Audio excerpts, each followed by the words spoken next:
ऐसा तो नहीं है कि इमरान खान के पाल पर जा रहे हैं और सिर्फ करप्शन के चार्जेस उजागर कर रहे हैं और फिर फाइनली क्या हुआ रिजल्ट आपने मालूम है कि थोड़ा बहुत सीटें तो जीती उन्होंने, जनलहर भी थी, फेसबुक के उनके पास 10 मिलियन यूजर भी हैं, उसके बाद भी वो स्वीप नहीं कर पाए जो हम एक्सपेक्ट कर रहे हैं। बहुत अच्छा, ये चिंता सबको है। देखिए थोड़ा सा डिफरेंस करके देखना पड़ेगा। तो पाकिस्तान की डेमोक्रेसी और हमारी डेमोक्रेसी में अंतर है। हमारे यहाँ डेमोक्रेसी कभी शेक नहीं हुई। 1977 में जरूर एक झटका आया था, लेकिन एक पूरी रिवोल्यूशनरी की फौज आई जयप्रकाश जी के नेतृत्व में, और फिर आपातकाल कभी रिपीट नहीं हुआ। इसलिए पाकिस्तान से लोग उसे कंपेयर नहीं कर सकते। और मैं फिर ये मानता हूँ कि चलिए कंपेयर भी कर लेते, लेकिन क्या ये कम बड़ी बात है कि जरदारी और नवाज शरीफ के बीच झूलती हुई पाकिस्तान की पॉलिटिक्स में एक प्लेयर आउट हो गया, आज इमरान खान वहां सेकंड लार्जेस्ट पार्टी बनके अपोजिशन में आ गए। तो 5 साल वो अपोजिशन सीखेंगे और फिर वहां पहुंचेंगे। इसलिए ये तय करना कि हम कहां पहुंचेंगे कहां नहीं, जब हमने चलना शुरू कर दिया है तो भ्रष्टाचार मुक्त भारत के लिए चाहे राजनीति करनी पड़े चाहे आंदोलन करना पड़े, क्योंकि ये किसी ने नहीं सोचा था कि कोयले में दोनों चुप हो जाएंगे, एक पार्टी सड़क पर उतरेगी, लाठियां खाएगी, एक वकील जाकर खड़े होंगे प्रशांत भूषण, और देश के कानून मंत्री की नौकरी चली जाएगी और खदान रद्द हो जाएंगी। तो मुझे लगता है कि उम्मीद बड़ी है, और अगर हम सब ये सोचेंगे कि वन फाइन डे सरकारें बनेंगी आम आदमी की और उत्तरदायित्व तो उनके अंदर आएगा, तो मुझे लगता है कि सूरज निकलेगा।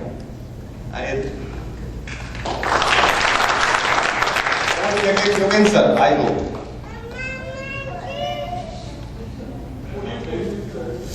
जी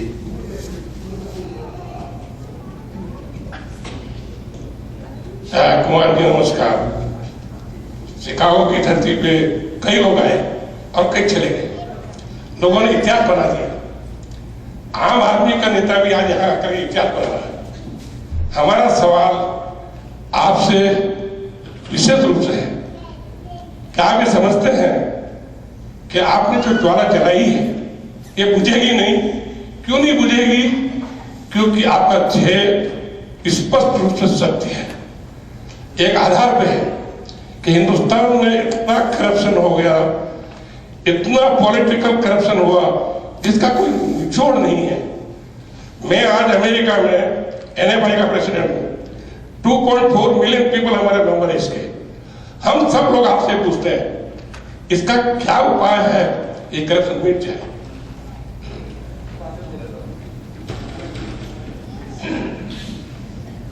एक तो आपके सवाल का जवाब आपने, प्लीज बैठिए सर, थैंक यू, आपने खुद दे दिया कि इसका कैसे विश्वास दिलाया जाए कि ज्वाला बुझेगी नहीं। अगर आप इस एज में भी आम आदमी पार्टी के साथ कंधे से कंधा लगाकर खड़े हुए तो ज्वाला बुझेगी कैसे? अगर आप भी साथ दे रहे हैं, जवानों की तो बात छोड़िए, तो फिर ये कैसे बुझने वाली है? और दूसरे आपने कहा कि करप्शन मिटेगा। जितने भी लोग यहाँ बैठे हैं जो गांव कस्बों से आए, शहरों से आए, वो ये बात मानेंगे कि हिंदुस्तान का आम आदमी बेईमान नहीं है, वो किसी का 10 रुपया भी न रखना चाहता। वो देश है जहां लोग प्याऊ लगाते हैं, वो देश है जहां सुबह उठकर लोग चींटियों के लिए आटा डालते हैं, वो देश है जहां आदमी इस तरह से सोच नहीं सकता। लेकिन जब आपने असामान्य वितरण कर दिया, आप में से शायद बहुत कम लोगों को पता हो, 1 करोड़ रुपए की लैंड क्रूजर लॉन्च हुई है हिंदुस्तान में, 8 महीने की उस पर बुकिंग है, 8-9 महीने की। इसका मतलब एक वर्ग बहुत अमीर है। लेकिन गुड़गांव, फरीदाबाद, नोएडा और गाजियाबाद में रहने वाले लोग, जहां मैं रहता हूं, वहां 50,000 कमाने वाले हर घर में 4,000 रुपए की एक बिटिया नौकरी करती है, जो छत्तीसगढ़ से आती है, पश्चिमी बंगाल से आती है, जिसमें से 2,000 रुपए उसका दलाल लगता है, 2,000 रुपए उसके घर के जाते हैं। ये भी असमानता है। तो ये जो असमानता मिटी है, दामिनी को हम नहीं बचा सके। शर्माई हमें इस बात पर कि हमारी एक बहन लड़ती रही 6 दरिंदों से, हमारे पास कानून नहीं था कि हम रेप रोक सकते। शर्म मुझे इस बात पर भी आई कि हमारे पास एक ऐसा अस्पताल नहीं था जो 80 किलोमीटर के सिंगापुर के पास था। वो देश क्या सोचता होगा हमारे बारे में कि सुपर पावर बनने के लिए चले, इनके पास एक हॉस्पिटल नहीं है ठीक सा। लेकिन मुझे खुशी इस बात पर हुई कि दामिनी के बाद एक नया संकेत गया। यह भी हिंदुस्तान के इतिहास में पहली बार हुआ कि हिंदुस्तान के सबसे बड़े दरवाजे पर, राष्ट्रपति भवन पर 19-20 साल की लड़कियों ने सुबह 9 बजे जाकर लात मारी कि महामहिम दरवाजा खोलिए, आपसे बात करने के लिए आए। यह भी भारत में पहली बार हुआ। तो इससे उम्मीद है, आपने जो बात कही है, ज्वाला अपने आप जगने लगी है। दामिनी के प्रसंग के समय ना अरविंद गए थे, ना योगेंद्र भाई गए थे, ना स्वामी रामदेव गए थे, ना अन्ना हजारे गए थे। किसी ने लिखा था रात को किसी ने अपने ग्रुप में लिखा, किसी ने फेसबुक पर लिखा कि तो बहुत गलत बात है, हम राष्ट्रपति से हिसाब मांगने जाएंगे, सरकार से उम्मीद नहीं बची। और मैंने वो नजारा देखा, मैं वहां था, आप में से कुछ लोगों ने देखा हो तो हमको लाठियां भी पड़ी मुझे और मनीष को। हम वहां पर थे, 1 लाख से ज्यादा लड़कियां और महिलाएं सामने भी व्हाट जस्टिस कहती थी। तो ये जो हमारा डर है, पहले जो डर था कि ये नेता इससे कैसे बोलेंगे, इससे कैसे जवाब दें, ये वी द पीपल का डर निकल गया है। और अरविंद के उपवास के बाद आई अपोज की आवाज आनी शुरू हुई। अकेला एक आदमी कहता है कि मेरा बिल 16,000 रुपए का आया है, ये झूठा बिल है, शीला दीक्षित मैं नहीं देता। 11.5 लाख लोग लिख के दे रहे हैं इस बात को कि शीला दीक्षित तुम बिल गलत दे रही हो, मैं तुम्हारा बिल नहीं दूंगा। ये कम बात नहीं है, और मुझे लगता है ऐसी शुरुआत को नमस्कार करना चाहिए, ये आगे चल के बढ़िए। और मैं आपसे उम्मीद करता हूं कि योगेंद्र भाई अब सवालों का जवाब देंगे, क्योंकि मुझे निकलना है और मैं रात भर भी जगा हुआ था, मैं क्लीवलैंड में था। और जैसा कि रमेश मुस्कान हमारे कवि बैठे हैं, मैंने इनसे कहा कि यार कवि सम्मेलन मुझे क्यों करने पड़ रहे हैं? बोले भाई साहब नौकरी आंदोलन खा गया तो पेट के लिए भी कुछ करना पड़ेगा। तो मैं उम्मीद करता हूं कि योगेंद्र भाई मेरे वरिष्ठ नेता आपके साथ हैं, आपके सहयोगी, वो आपको जवाब देंगे। बहुत बहुत अरविंद हमारे साथ हैं, एक बार जोरदार तालियों से अरविंद का स्वागत कर लीजिए। आई होप कि अरविंद में देख पा रहे हैं।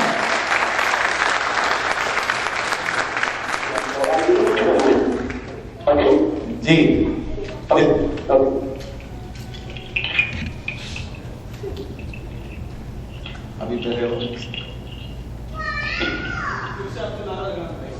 लगा वो खुद भी लगा दे।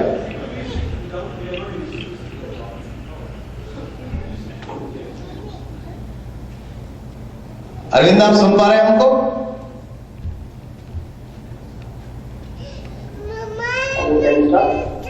हेलो या अरविंद आप सुन पा रहे हैं? मैं कुमार विश्वास बोल रहा हूँ, लोग आपको बहुत प्रणाम कर रहे हैं, तालियां बजाकर आपका स्वागत कर रहे हैं। आप शुरू कर सकते हैं। भारत माता की। आप सब लोगों को मेरा नमस्कार, गुड मॉर्निंग। एक गाना है मेरा,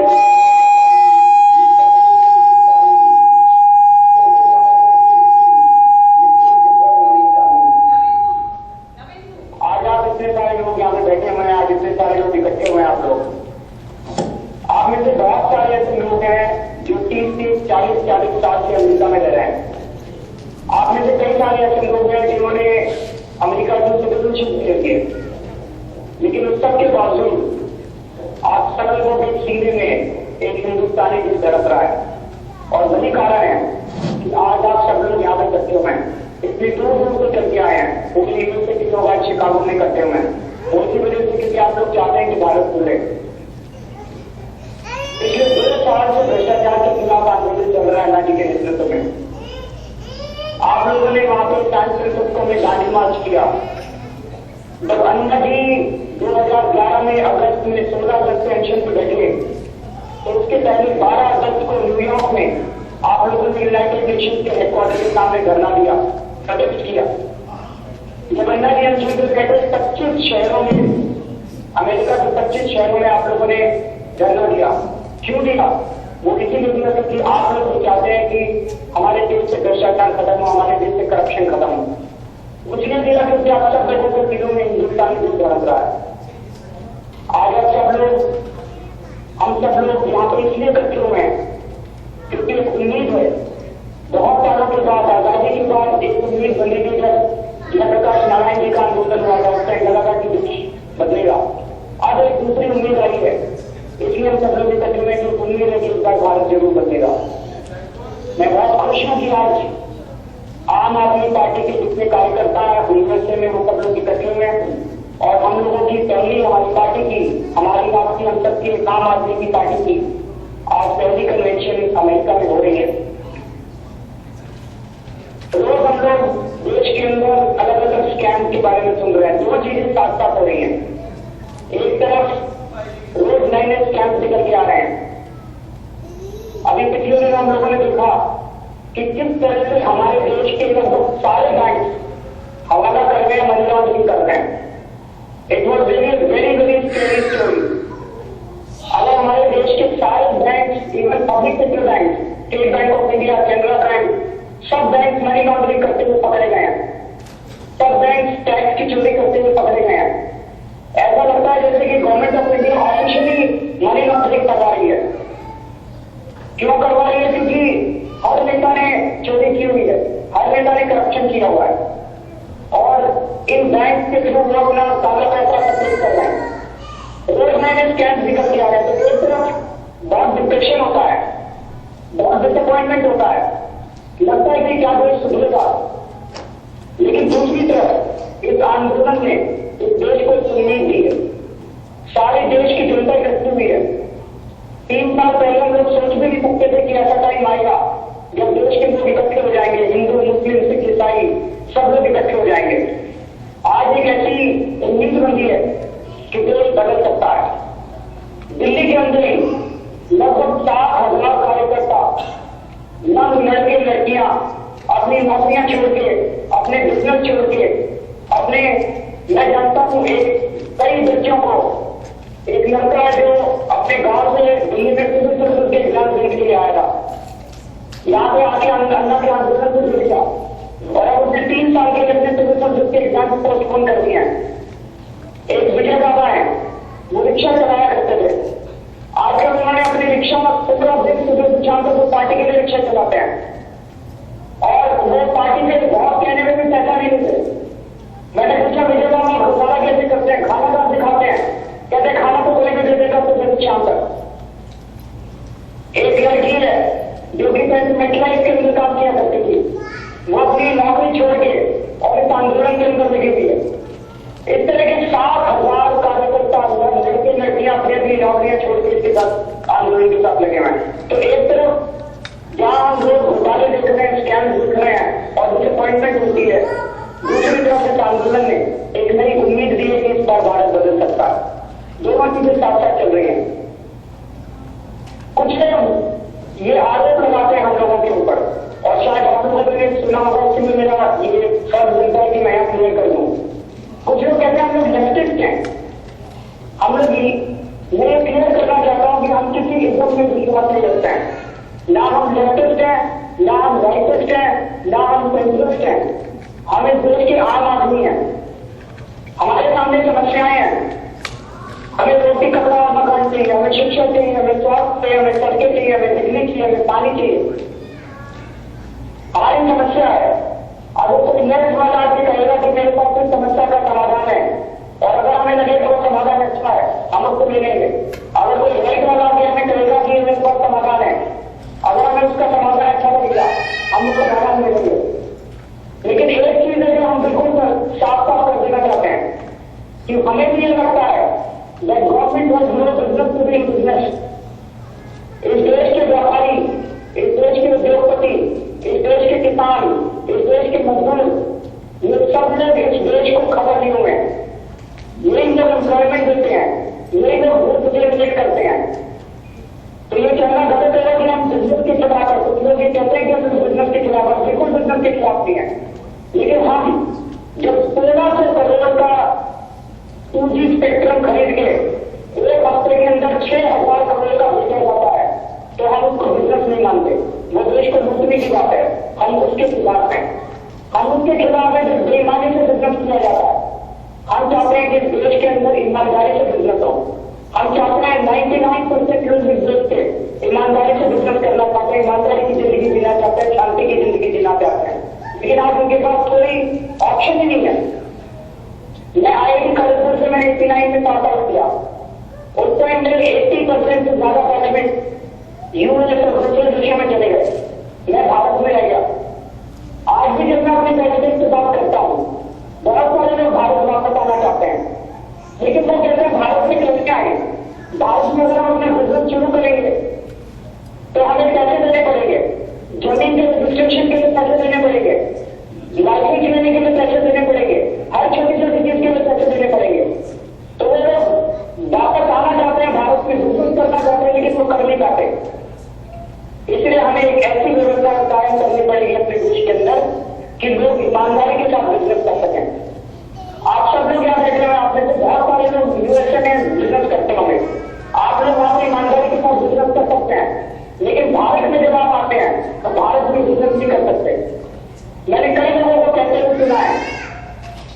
कि भारत कभी नहीं बदल सकता, भारत के लोग खराब हैं, नहीं बिल्कुल नहीं मानता। भारत के लोग बहुत अच्छे हैं, क्योंकि जब यही भारत के लोग अमेरिका जाते हैं, फ्रांस जाते हैं, जापान जाते हैं, जर्मनी जाते हैं, तो ये हर चीज में एक्सेल करते हैं। आप में से भी बहुत सारे लोग अपने फील्ड में एक्सेल करते होंगे, लेकिन अपने देश में हम कुछ नहीं कर सकते। तो मुझे ये लगता है कि third class people victims of third class governance, अगर हमारे देश के अंदर गवर्नेंस सुधर जाए तो मुझे पूरा यकीन है कि हमारा देश पूरी दुनिया के अंदर नंबर 1 हो सकता है, सुपर पावर बन सकता है। तो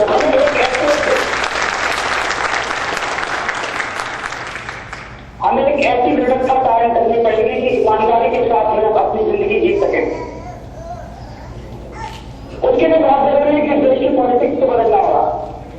आज हमारे देश की पॉलिटिक्स खराब है, इसी वजह से शिक्षा खराब है, इसी वजह से स्वास्थ्य खराब है, हेल्थ सर्विसेज खराब है क्योंकि पॉलिटिक्स खराब है, एजुकेशन खराब है क्योंकि पॉलिटिक्स खराब है, सड़कें खराब है क्योंकि पॉलिटिक्स खराब है, बिजली नहीं है, पानी नहीं है, गरीबी है, अशिक्षा है क्योंकि पॉलिटिक्स खराब है। इस पॉलिटिक्स को बदलना पड़ेगा और एक बहुत छोटे से तरीके से हम लोगों ने इस पॉलिटिक्स को बदलना तो शुरू किया है। Very small measure, I think beginning in that direction, और वो दिल्ली के चुनावों से शुरू हो रही है। पहली बार हम लोगों ने राजनीति के अंदर फाइनेंशियल ट्रांसपेरेंसी की शुरुआत की है।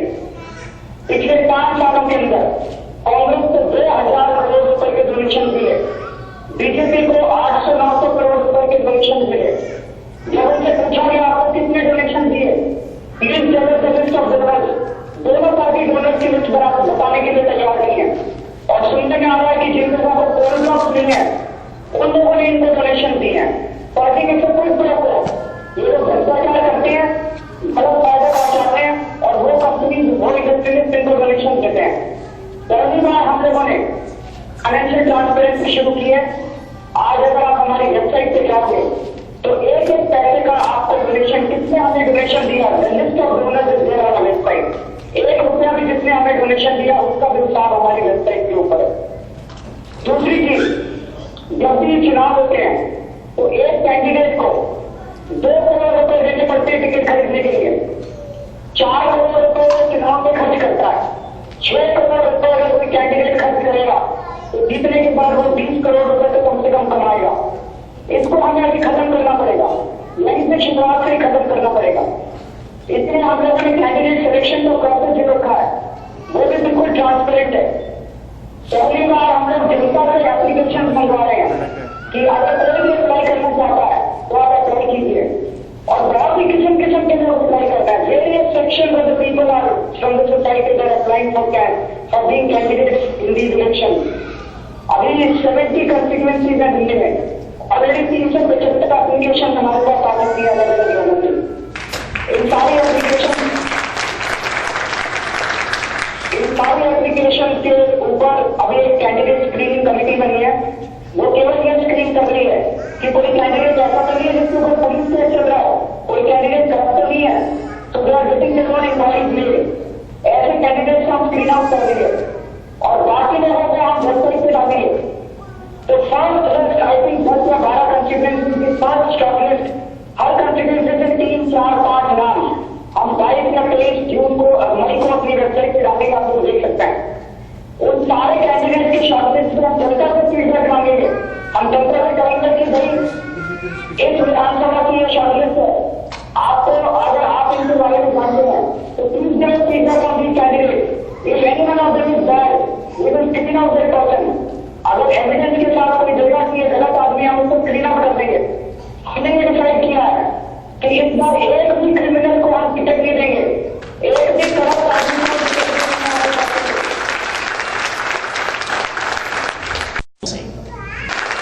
तो एक तरह से अच्छी पॉलिटिक्स को बदलने की एक अच्छी शुरुआत है। एक तरफ जहां हमने करते हैं, हम दूसरी पार्टियों को चुनौती देते हैं। हमने कहा कि हमने अपने सारे काम वेबसाइट पे डाल दिए। अगर कांग्रेस में हिम्मत है तो वो भी करके दिखाए, बीजेपी में हिम्मत है वैसे करके दिखाए। हमने कहा एक भी क्रिमिनल को टिकट नहीं देंगे,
सोने की चिड़िया कहलाता था, मुझे पूरा यकीन है कि आने वाले 5 सालों के अंदर भारत भ्रष्टाचार मुक्त भी बनेगा और वापस सोने की चिड़िया कहलाएगा। हम सब लोगों को मिलकर करना पड़ेगा। हम लोग आज फाइनेंशियल ट्रांसपेरेंसी इस वजह से रख पा रहे हैं क्योंकि हम ईमानदार पैसा ले रहे हैं। लेकिन clean money, we want clean money. हमें साफ पैसा चाहिए, हमें 2 नंबर का पैसा नहीं चाहिए। जब मैं अभी अंचल से बैठा था 15 दिन के लिए, जब ये बिजली पानी का आंदोलन चला, तो उस वक्त मेरे पास एक इन्वेस्टरिस्ट आए और उन्होंने कहा कि मैं आपको 10 करोड़ रुपए देना चाहता हूं, लेकिन मेरा नाम वेबसाइट के ऊपर नहीं आना चाहिए। मैंने उनको कहा कि हमें आपका पैसा नहीं चाहिए, अगर हम आपसे पैसा लेंगे तो ये आपका नाम कभी वेबसाइट के ऊपर आएगा। अगर अभी हम लोग कहीं फिसल गए तो बस सिर्फ शुरुआत में फिसलने की गड़बड़ हो जाएगी। We want clean money, we want honest money and we want complete financial transparency. और हम सब लोगों को मिलकर करना पड़ेगा। इसलिए मेरी आप लोगों से निवेदन है कि हम लोगों को इस चुनाव के लिए मिलकर और पैसा इकट्ठा करना पड़ेगा।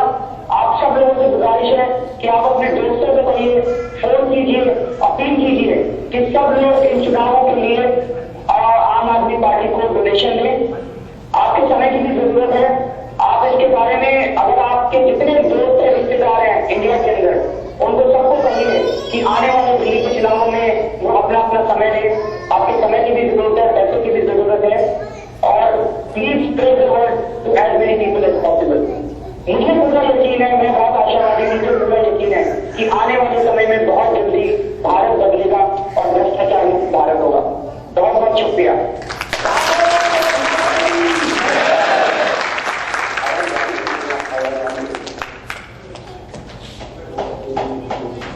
If there are any questions, then we can take the question. Friends, would you like to? Yeah, come ahead. Yeah, come here. You'll have to announce your name and the place from where you are, and then you can ask your question.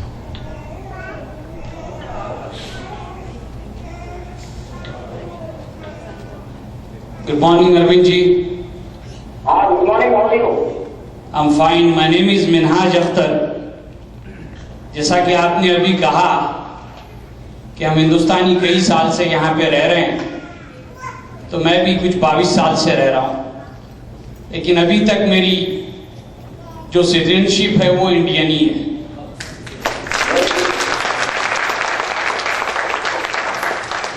और मैं ये महसूस करता हूँ कि यहाँ से ज़ायद जो भी हिंदुस्तानी यहाँ पे आया है वहाँ पे जरूरत है, क्योंकि वो एक कामयाबी हिंदुस्तान है। जैसा कि आपने बताया अभी कि यहाँ से जो मैसेज जाता है वो बड़ा पावरफुल होता है।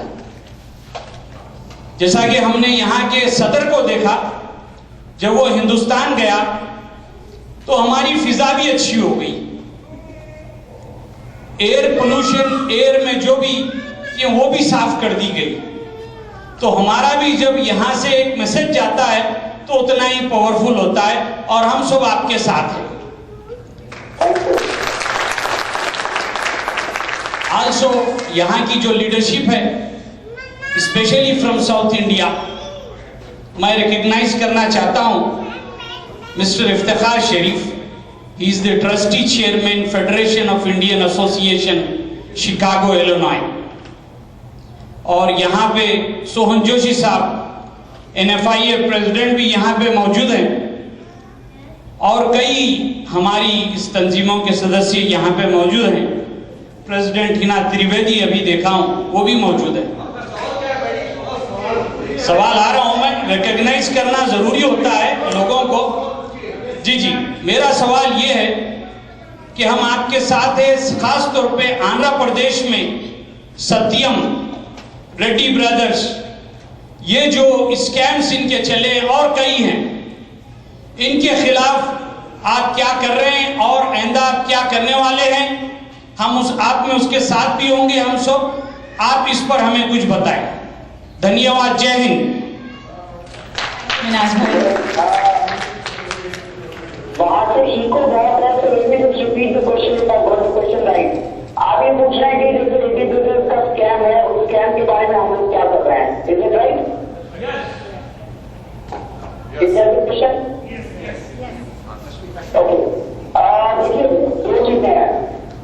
अभी तक जब भी कोई स्कैम होते थे, देश के अंदर कोई एजेंसी कुछ काम नहीं करती है तो हम लोग पीआई फाइल करते थे।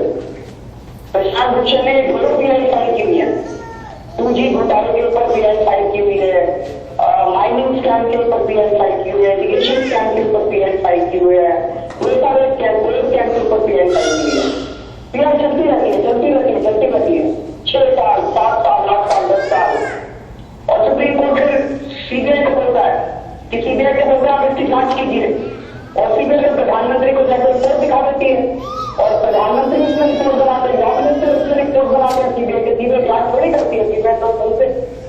तो धीरे धीरे समझ में आने लगा कि पूरी व्यवस्था के अंदर जो सिस्टम से भ्रष्टाचार को दूर नहीं कर सकते, इस देश की पॉलिटिक्स को बदलना पड़ेगा।